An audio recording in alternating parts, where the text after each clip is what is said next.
नमस्कार दोस्तों, clear vision के यूट्यूब चैनल में आपका स्वागत है। आज मैं करंट अफेयर्स के नए क्वेश्चन लेके आई हूँ जिन्हें हम अभी डिस्कस करेंगे। पर उससे पहले आप हमारे चैनल को लाइक और सब्सक्राइब जरूर कीजिए दोस्तों, और इस वीडियो को ज़्यादा से ज़्यादा लोगों के साथ शेयर कीजिए। दोस्तों, मैंने कल आपसे क्वेश्चन ऑफ द डे में पूछा था, केंद्र सरकार ने लॉकडाउन को देश में कब तक के लिए बढ़ा दिया है। तो इसका सही आंसर है ऑप्शन बी, 17 मई तक के लिए जो है केंद्र सरकार ने लॉकडाउन को बढ़ा दिया है। पहले लॉकडाउन 3 मई तक ही था दोस्तों, जिसे सरकार ने 2 हफ्ते और बढ़ाकर इसकी जो डेट है वो 17 मई कर दी गई है। आज का क्वेश्चन ऑफ द डे है दोस्तों, हाल ही में किस टीवी कार्यक्रम ने दुनिया में सबसे ज्यादा टीआरपी का रिकॉर्ड बनाया है। मतलब कौन सा टीवी सीरियल ऐसा है जिसे सबसे ज्यादा देखा गया है। इसमें ऑप्शन है रामायण, महाभारत, शक्तिमान और टॉम एंड जेरी। आपको इसके आंसर जो है वो कमेंट बॉक्स में देने हैं दोस्तों, और इसका आंसर मैं आपको कल के वीडियो में बताऊंगी। चलिए आज के क्वेश्चन शुरू करते हैं। पहला क्वेश्चन है, हाल ही में जल शक्ति मंत्रालय के तहत स्वच्छ गंगा के लिए कौन सा राष्ट्रीय मिशन लॉन्च किया गया है। तो इसका सही आंसर है option A, ideathon.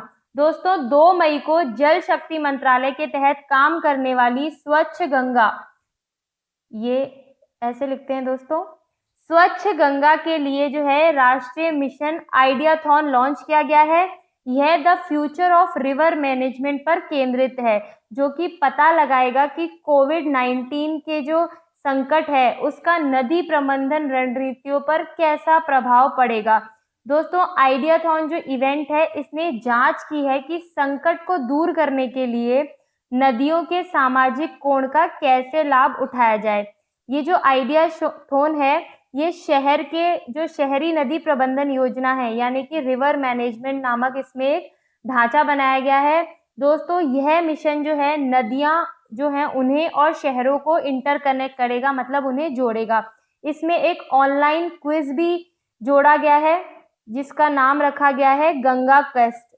Ganga quest, ये जो ऑनलाइन प्रतियोगिता चलाई गई है दोस्तों, इसमें कई स्टूडेंट्स ने भाग लिया है, जिसमें गंगा के प्रति लोगों को जागरूकता व उनके नॉलेज को है वो चेक किया जाएगा। तो ये एक ऑनलाइन क्विज भी चलाया गया है इस आइडियाथॉन के तहत। और ये जो आइडियाथॉन है इसे नेशनल मिशन क्लीन गंगा और national institute of urban affair यानी कि NMCG और NIUA, इन दोनों संस्थाओं के तहत जो है वो इसे लॉन्च किया गया है। नेक्स्ट क्वेश्चन देखते हैं दोस्तों, भारतीय भूविज्ञान संस्थान के वैज्ञानिकों ने हाल ही में किसके अध्ययन के लिए द्रव्य सिमुलेशन कोड विकसित किया है। तो दोस्तों, इसका सही आंसर है आपका विद्युत क्षेत्र की संरचना। इसका सही ऑप्शन है आपका ऑप्शन सी। दोस्तों, मैग्नेटोस्फीयर में विद्युत क्षेत्र संरचना करने के लिए एक सिमुलेशन कोड, द्रव सिमुलेशन कोड जो है वो वैज्ञानिकों ने हाल ही में विकसित किया है। इससे भविष्य के अंतरिक्ष अभियानों की योजना बनाने में जो है वो मदद मिलेगी। और दोस्तों, इससे जो विश्व में ऊर्जा मांग है उसे भी पूरी करने के लिए जो है मदद मिलेगी। ये जो साइंटिस्ट ने एक 1D फ्लूइड सिमुलेशन कोड बनाया है जो कि विद्युत क्षेत्र का मैग्नेटोस्फीयर में जो है वो पता लगाएगा और इसके बारे में अध्ययन करेगा। नेक्स्ट क्वेश्चन देखते हैं दोस्तों, राष्ट्रीय विज्ञान और प्रौद्योगिकी प्रबंधन यानी कि NSTMIS सूचना ने अनुसंधान और विकास सांख्यिकी पर एक सर्वेक्षण किया है, जिसके अनुसार भारत की वैज्ञानिक प्रकाशन में वैश्विक स्तर पर कौन सा स्थान है। तो देखिए, इसका सही आंसर है ऑप्शन डी, थर्ड। भारत का अनुसंधान और विकास सांख्यिकी पर जो सर्वेक्षण किया गया है उसमें वैज्ञानिक प्रकाशन में भारत का तीसरा स्थान है। पहला स्थान है दोस्तों USA अमेरिका का, दूसरा स्थान जो है वो है चाइना का। तो ये जो सर्वे है ये जो है 2019-20 का सर्वे है। इसमें देशों में अनुसंधान व विकास पर किए गए व्यय को जो है नापा जाता है, जिसके तहत भारत में 2008 से लेकर 2018 10 सालों में जो व्यय है देश का वो 3 गुना हो गया है। मतलब 2008 में जो अनुसंधान और विकास पर जो व्यय होता था वो 2018 में उसका 3 गुना हो गया है। मतलब 2008 में 39,437 करोड़ रुपए अनुसंधान और वैज्ञानिक प्रकाशन में जो है वो खर्च होते थे, और 2018 में यही व्यय बढ़कर 1,13,825 करोड़ रुपए जो है वो हो गया है। दोस्तों, इस सर्वे के तहत ये भी बताया गया है कि रिसर्च एंड डेवलपमेंट में महिलाओं की भागीदारी जो है भारत में वो 13% से 24% बढ़ गई है। मतलब महिलाएं भी इस क्षेत्र में आगे आई हैं। नेक्स्ट क्वेश्चन देखते हैं दोस्तों, अंतरराष्ट्रीय खगोल विज्ञान दिवस कब मनाया जाता है? तो इसका जो सही आंसर है दोस्तों वो है आपका ऑप्शन बी, 2 मई। अंतरराष्ट्रीय खगोल विज्ञान दिवस जो है वो साल में 2 बार मनाया जाता है, एक तो 2 मई को और दूसरा मनाया जाता है 26 सितंबर को। इन 2 दिनों को अंतरराष्ट्रीय खगोल विज्ञान दिवस मनाया जाता है। इस दिन जो है खगोलीय संस्थान जो है वो जैसे कि तारामंडल, संग्रहालय, ये विभिन्न जो है एक्टिविटीज का आयोजन करते हैं और खगोल विज्ञान की दुनिया के बारे में लोगों को जागरूक करते हैं। दोस्तों, पहला जो खगोल विज्ञान दिवस है वो 1973 में मनाया गया था उत्तरी कैलिफोर्निया के खगोलीय संघ के अध्यक्ष के द्वारा। उन्होंने विभिन्न शहरी स्थानों में जो है दूरबीन बिंदु स्थापित करने का लक्ष्य रखा था। दोस्तों, अंतरराष्ट्रीय खगोल विज्ञान वर्ष जो है ये दिवस है, और जो अंतरराष्ट्रीय खगोल विज्ञान वर्ष वो 2009 में मनाया गया था दोस्तों। नेक्स्ट क्वेश्चन देखते हैं दोस्तों, हाल ही में किस भारतीय डॉक्टर को जापान द्वारा ऑर्डर ऑफ राइजिंग सन से सम्मानित किया गया है? तो इसका सही आंसर है option A, यंगजान धबली Singh.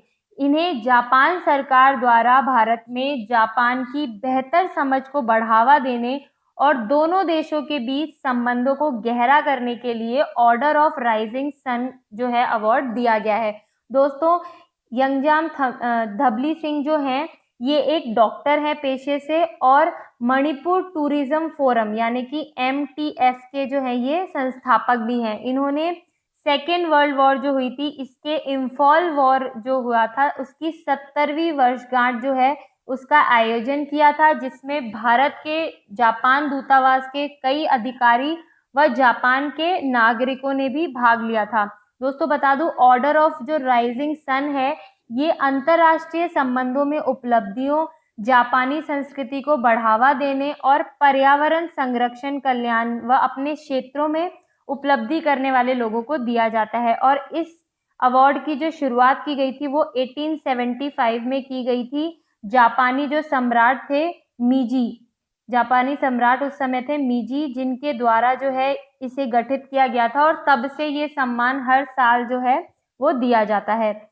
Next question देखते हैं दोस्तों, हाल ही में RBI ने किस बैंक का लाइसेंस जो है वो रद्द कर दिया है? तो दोस्तों इसका सही आंसर है आपका option B, CKP cooperative bank जो है ये 1915 में फाउंड हुआ था, और ये एक मुंबई का बैंक है जिसका हाल ही में जो है RBI ने लाइसेंस रद्द कर दिया है। दोस्तों, ये जो बैंक है ये काफी समय से वित्तीय संकट से गुजर रहा था, जिसके चलते 2014 से इसमें कोई भी पैसे निकालने पर पाबंदी लगा दी गई थी। मतलब ये जो बैंक है काफी समय से घाटे में चल रहा था, और इस बैंक का जो लाइसेंस रद्द करने की सूचना RBI ने 2 मई को दी है, यानी कि अभी 2 दिन पहले ही RBI ने इसको रद्द करने की घोषणा की है। दोस्तों, लाइसेंस रद्द होने से लगभग 11,500 जो इसमें जमाकर्ता व निवेशक हैं, प्लस इसमें लगभग 1.25 लाख जो हैं वो खाता धारक हैं, उन पर काफी बड़ा संकट आ गया है। दोस्तों, इसमें FD भी है कई लोगों की, लगभग 485 करोड़ रुपए की जो है FD वो भी अधर में लटक गई है। हालांकि RBI ने जो है प्रत्येक जमाकर्ता को deposit insurance and credit guarantee cooperative से 5 लाख रुपए की जो राशि है वो लेने की जो है अनुमति प्रदान की है। मतलब यदि किसी व्यक्ति का या किसी संस्था का इसमें 5 लाख से अधिक का पैसा जमा है तो वो सिर्फ 5 लाख रुपए ही जो है वो निकाल पाएंगे। नेक्स्ट क्वेश्चन देखते हैं दोस्तों, डेनिस गोल्डबर्ग का हाल ही में निधन हो गया है, वह किस कार्य के लिए चर्चित थे? तो इसका सही आंसर है ऑप्शन डी, रंग भेद व नस्लवाद विरोधी अभियान। दोस्तों, ये दक्षिण अफ्रीकी कार्यकर्ता थे, जो दिवंगत दक्षिण अफ्रीका के जो राष्ट्रपति थे नेल्सन मंडेला जी, इनके सहयोगी थे। तो रंग भेद नस्लवाद जो अभियान था, उसमें दक्षिण अफ्रीका में ये चल रहा था, जिसके चलते जो है दक्षिण अफ्रीका में गोरे लोगों को विशेष अधिकार प्राप्त थे अन्य रंग के लोगों से। तो इस वजह से ये अभियान चलाया गया था, जिसे हम रेसिज्म भी कहते हैं। दोस्तों, ये अफ्रीकी राष्ट्रीय कांग्रेस के सैन्य विंग के एकमात्र श्वेत सदस्य थे।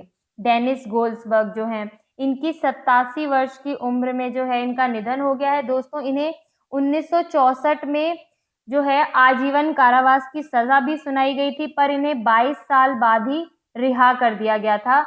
और ये जो है ये लंग कैंसर से पीड़ित थे, जिसके चलते जो है इनका निधन हो गया है। नेक्स्ट क्वेश्चन देखते हैं दोस्तों, हाल ही में किस भारतीय को American academy of arts and sciences में अंतर्राष्ट्रीय मानद सदस्य के रूप में चयनित किया गया है?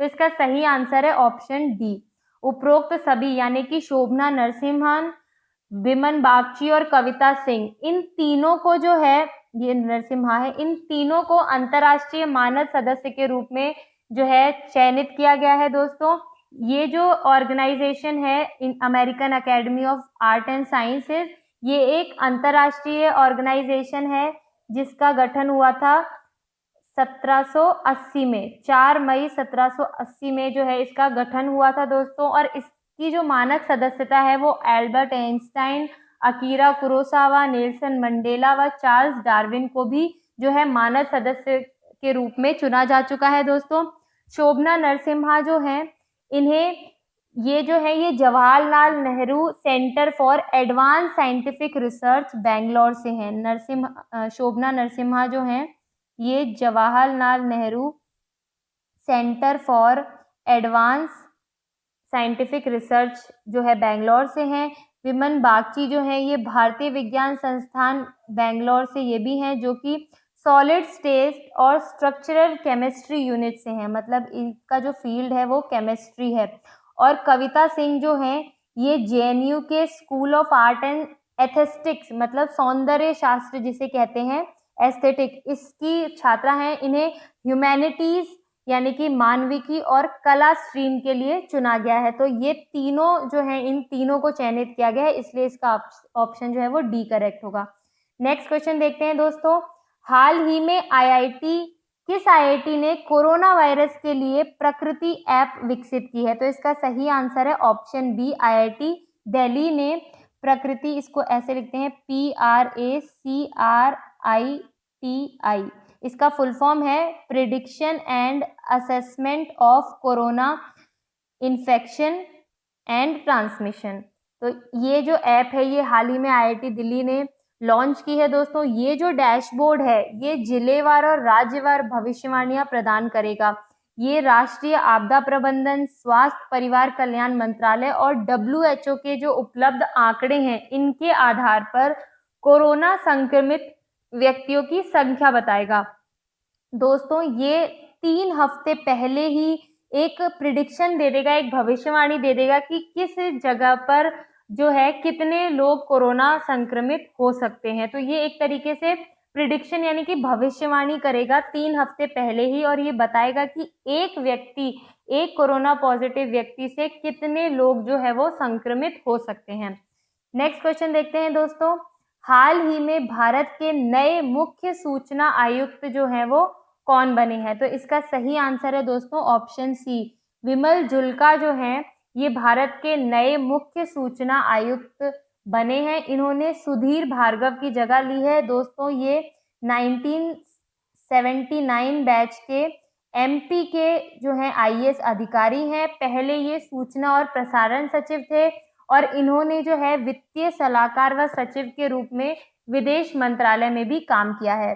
नेक्स्ट क्वेश्चन देखते हैं दोस्तों, हाल ही में आयोजित फिल्म फेयर अवार्ड में बेस्ट डायरेक्टर का अवार्ड किसे दिया गया है? तो दोस्तों, इसका जो सही आंसर है वो है आपका ऑप्शन सी, जोया अख्तर को जो है गली बॉय मूवी के लिए जो है बेस्ट डायरेक्टर का अवार्ड दिया गया है। दोस्तों ये जो फिल्म फेयर अवार्ड हैं ये गुवाहाटी में आयोजित हुए थे फरवरी में, जो कि मुंबई में हर साल मुंबई में होते थे, पर ये पहली बार हुआ है 6 सालों में जो ये मुंबई से बाहर आयोजित किए गए हैं।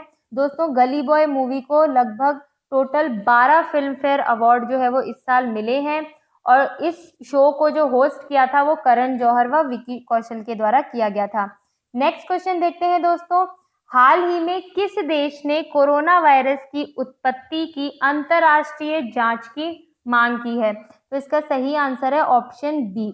दोस्तों अमेरिकी राष्ट्रपति डोनाल्ड ट्रंप के अलावा ब्रिटेन यानी कि यूएसए भी इसमें आ गया, ब्रिटेन, ऑस्ट्रेलिया और जर्मनी, ऑस्ट्रेलिया आ गया और जर्मनी, जर्मनी की जो चांसलर हैं इन्होंने भी चीन से कोविड-19 की पारदर्शिता की मांग की है कि कोविड-19 का जो मेन सोर्स है उसके लिए जो है ट्रांसपेरेंसी की मांग की है। इन्होंने चीन पे आरोप लगाया कि यह जो वायरस है ये वुहान इंस्टीट्यूट ऑफ वायरोलॉजी से उत्पन्न किया गया है, ना कि जो है ये वायरस प्राकृतिक है। इस वायरस ने दोस्तों दुनिया में 2 लाख से भी अधिक लोगों की जो है वो इस वायरस के चलते जान जा चुकी है। हालांकि चीन के विदेश मंत्रालय के जो प्रवक्ता हैं गेंग शुआंग, उन्होंने कहा है कि यह जो वायरस है यह प्राकृतिक है, यह कोई भी वैज्ञानिक या आर्टिफिशियल मैनमेड वायरस नहीं है। नेक्स्ट क्वेश्चन देखते हैं दोस्तों, हाल ही में सड़क परिवहन एवं राज्य मंत्रालय के सचिव का कार्यभार किसने संभाला है? तो इसका सही आंसर है दोस्तों ऑप्शन बी। ऑप्शन बी इसका करेक्ट आंसर है। गिरधर अरमाने जो हैं इन्हें हाल ही में सड़क परिवहन एवं राजमार्ग मंत्रालय का सचिव नियुक्त किया गया है। दोस्तों ये 1988 के आंध्र प्रदेश कैडर के जो हैं आईएएस अधिकारी हैं दोस्तों, और इन्होंने जो है पहले ये कैबिनेट सचिवालय में अतिरिक्त सचिव के तौर पर नियुक्त थे, पर हाल ही में इन्हें जो है सड़क परिवहन एवं राजमार्ग मंत्रालय का सचिव बनाया गया है। नेक्स्ट क्वेश्चन देखते हैं दोस्तों, हाल ही में मुफ्त स्वास्थ्य बीमा प्रदान करने वाला पहला राज्य कौन सा बना है? तो इसका सही आंसर है ऑप्शन बी, महाराष्ट्र। दोस्तों हाल ही में मुफ्त व कैशलेस स्वास्थ्य बीमा प्रदान करने वाला भारत का पहला राज्य बना है। महाराष्ट्र के जो स्वास्थ्य मंत्री हैं राजेश टोपे, इन्होंने दोस्तों महात्मा ज्योतिबा फूले जन आरोग्य योजना के तहत सभी लोगों को, राज्य के सभी लोगों को मुफ्त व कैशलेस स्वास्थ्य बीमा प्रदान करने की घोषणा की है, और ऐसा करने वाला यह देश का पहला राज्य बना है। दोस्तों बता दूं महाराष्ट्र के जो सीएम हैं वो हैं उद्धव ठाकरे, जो हाल ही में नवंबर में जिन्होंने सीएम की शपथ ली है, और यहाँ के जो डिप्टी सीएम हैं वो हैं अजीत पवार। और दोस्तों बता दूं यहाँ के जो अजीत पवार और यहाँ के जो गवर्नर हैं यानी कि राज्यपाल जो हैं वो हैं भगत सिंह, जो महाराष्ट्र के गवर्नर हैं भगत सिंह कोश्यारी, ये यहाँ के राज्यपाल हैं। तो दोस्तों इन्होंने ये आप याद रखिएगा कि कौन सी योजना के तहत इन्होंने ये घोषणा की है, महात्मा, मैं लिख देती हूँ, महात्मा ज्योतिबा फूले जन आरोग्य योजना। इस योजना के तहत जो है इन्होंने ये घोषणा की है। नेक्स्ट क्वेश्चन देखते हैं दोस्तों, हाल ही में फेड कप हार्ट अवार्ड के लिए किसे नामांकित किया गया है? तो इसका सही आंसर है दोस्तों ऑप्शन सी, साइना मिर्जा को, जो है सानिया मिर्जा हैं, जो उन्हें इंडोनेशिया की प्रिस्का मेडेलिन नुग्राहो के साथ जो है फेड कप हार्ट अवार्ड के लिए एशिया से नामांकित किया गया है। दोस्तों सानिया ने हाल ही में 4 साल बाद जो है फेड कप में वापसी की है, और इन अवार्ड्स के जो विनर्स हैं इनकी घोषणा जो है वो ऑनलाइन वोटिंग के थ्रू की जाएगी। मतलब ऑनलाइन वोटिंग के थ्रू जिसको सबसे ज़्यादा वोट मिलेंगे ऑनलाइन, उनको ही ये अवार्ड दिया जाएगा। दोस्तों सानिया मिर्ज़ा का बता दूं 18 माह का बेटा है जिसका नाम है इजहान। उसके जन्म के बाद उन्होंने हाल ही में 4 वर्ष बाद जो है इंडिया को पहली बार प्लेऑफ में क्वालिफाई कराया है। और दोस्तों बता दूं, ये जो ऑनलाइन वोटिंग है ये 1 मई से शुरू हुई है और ये 8 मई तक जो है ये ऑनलाइन वोटिंग चलेगी, जिसमें लोग वोट करेंगे और फिर जो विनर होगा उसे फेड कप हार्ट अवार्ड दिया जाएगा। दोस्तों आज के क्वेश्चन यहीं खत्म होते हैं। कल आपसे फिर मुलाकात होगी नए क्वेश्चंस के साथ। तब तक हमारे इस वीडियो को ज़्यादा से ज़्यादा शेयर कीजिए और घर बैठे ही तैयारी करते रहिए। धन्यवाद।